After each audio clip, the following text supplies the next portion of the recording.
Today I'm baking 2 cakes. This is a confetti cake and the lemon supreme cakes. I've never made these before, and I want to talk to you about the 20 things that I've learned in my 20 years. The first thing I learned in my 20 years is to always back up your computer, back up your phones, back up your external hard disk, because if you lose something, like, it's costly. Like, I lost my phone and I didn't back up, so I lost all of the footage, and my hard drive, because I didn't back it up, I had to pay an ugly amount to get all of those data back. The second thing I learned is to be very mindful, and when you're not mindful, it has real consequences. I lost my phone because I wasn't being very mindful. I was just very doozy, and yeah. The third thing I learned is to try to make whatever you love unlosable. If you back up your stuff and you love things that are on your computer because it reminds you of the great memories that you've had, then you won't be able to lose it. Here I go. Okay, I'm gonna read it out loud.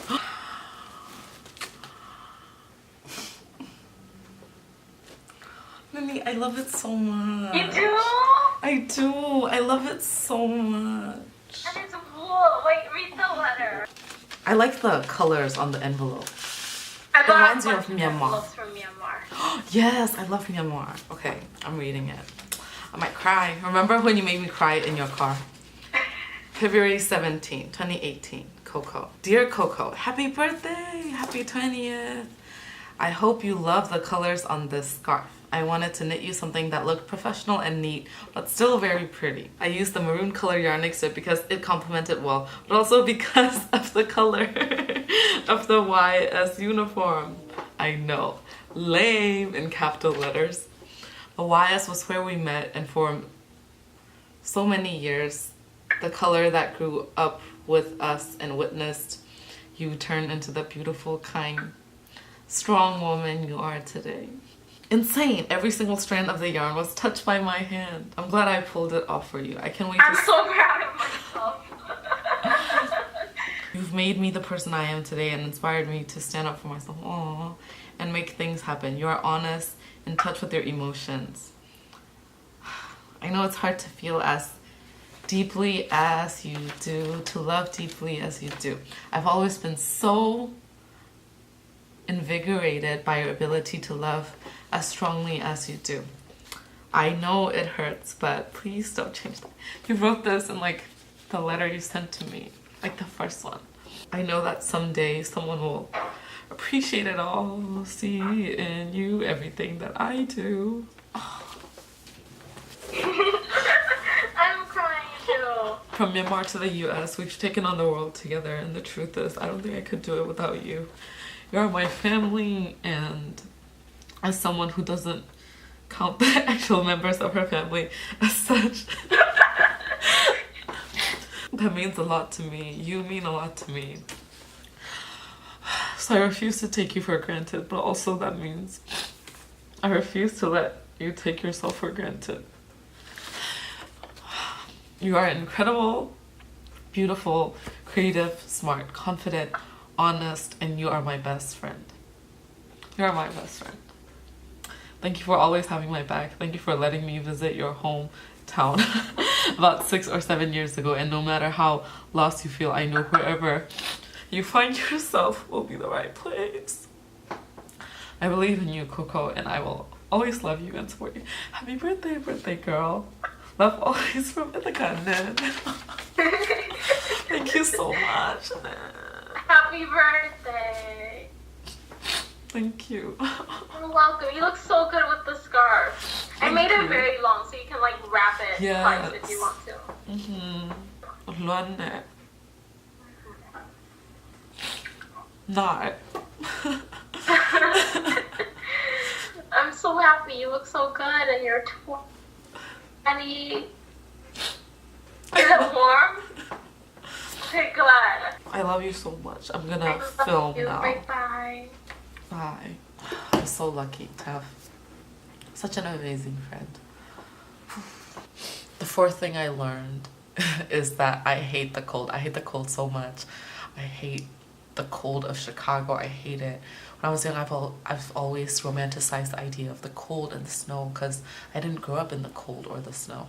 I was like, I love the cold, especially since you had to like pay for electricity and the AC, and not every room had AC. But now I really hate the cold. When you're in someplace warm, you can always just like chillax and like you won't die, you know. But in the cold, you could freeze to death. Yeah, so I hate the cold. It's so fitting that like I did it like that. The fifth thing I learned is that sleep is very important, but I tend to overdo it sometimes. I sometimes sleep for way too long, like 12 hours, and that's too much and not good enough. But sometimes I don't sleep enough. So sleep is important. The sixth thing I learned is that writing and planning soothes me and is really beneficial for me. The seventh thing I learned is that it's good to wear different hats. In middle school, I missed like career day where everyone in the class were like given or like assigned like, oh, you would probably be a teacher. You teach very well. And I wasn't in school that day. So after that, I came to school and people were like, oh yeah, you're the teacher, you're the scientist to other people. And I was like, what about me? What am I? And people were like, I don't know.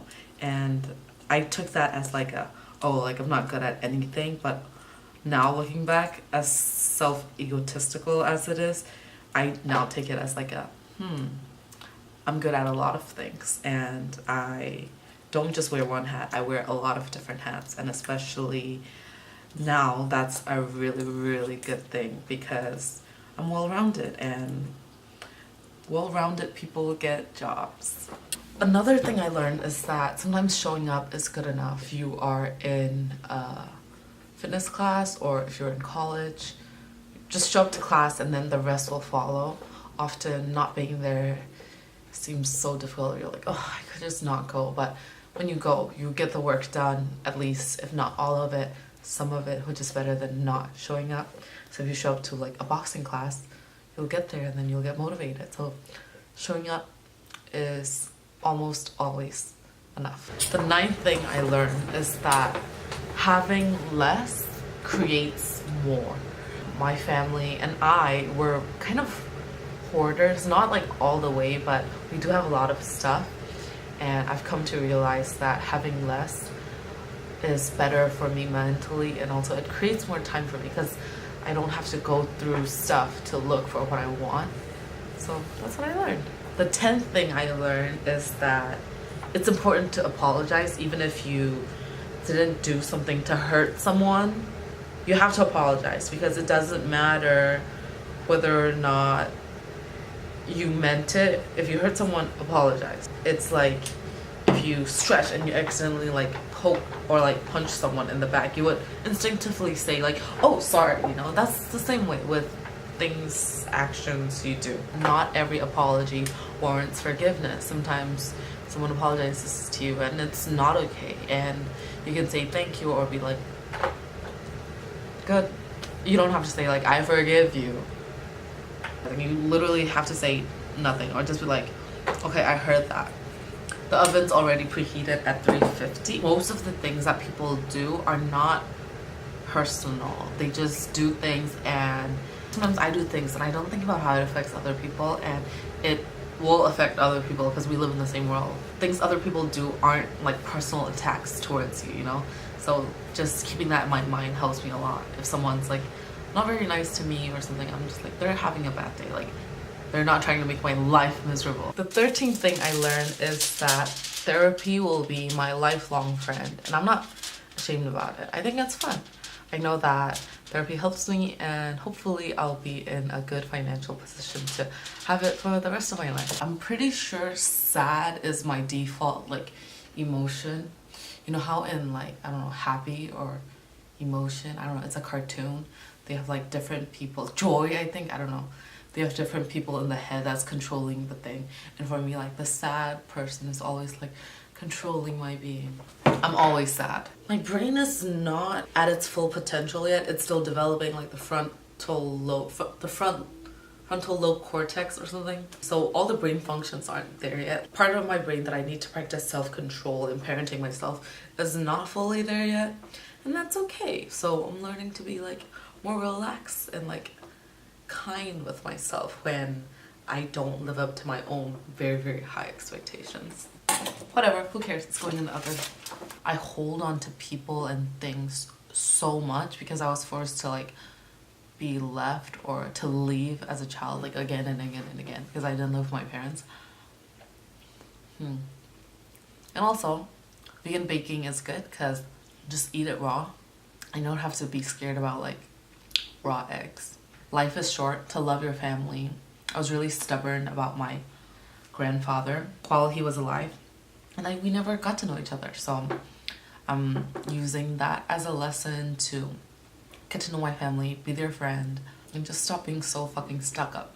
I don't have to be beautiful. Like, you don't have to be beautiful. There's such a small like sliver of people or like features that are considered beautiful, and that's like people making money off of like plastic surgery costs and makeup, which I like buy into. Who cares if you're not what they consider beautiful?